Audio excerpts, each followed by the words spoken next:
for allowing us to be here this morning. First, I'd like to thank Gary Quant for bringing this before the county board.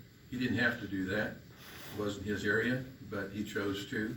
And as always, Gary has supported our veterans. And I know, speaking on behalf of all of our veterans, thank you, Gary, for doing this. As Gary had mentioned, Jack Wilson is a World War II veteran. He served this country honorably. He did what was asked of him.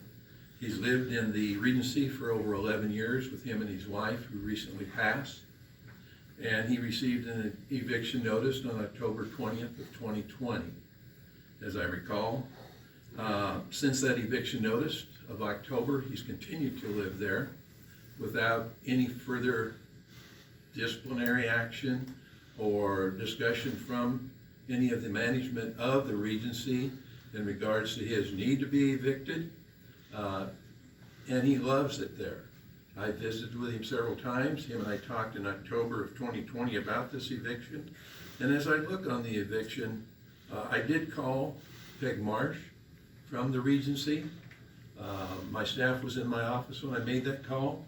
She, in fact, refused to talk to anyone. I thought that was rather short, but that's her decision. Jack deserves better than that. He served this country, and now all he wants to do, he's 95 years old. All he wants to do is live in peace where he's resided for over 11 years. And I think, as we know, when you move the elderly around, it's not always the best thing to do for them, for their mind, for their health. And as I look on the court document, he was not provided a reason for the eviction. I did ask for a reason, which they would not give. It says past due rent. He's never been past due on rent.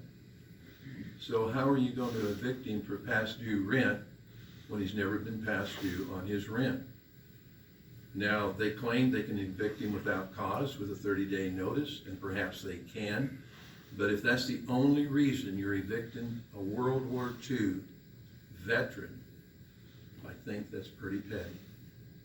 He deserves better than that. He was on the board at the Regency, which they have supposed to have a 7-member board, but they don't currently. But Jack, you know, if someone doesn't stand up, how would we feel if it was your family member, if it was your mother, your father, your uncle, that this happened to? Would you want them to be there? Would you send them there next time? I can't believe, as a family, that anyone would consider having a person in a place that would evict you without cause, without reason. I just don't think any of us would do that. It seems like the only way attention is given to anyone is when it becomes a public affair. We've tried calling and visiting with the Regency, and again, they've refused to talk to us. I tried calling one of the board members. They refused to talk to us.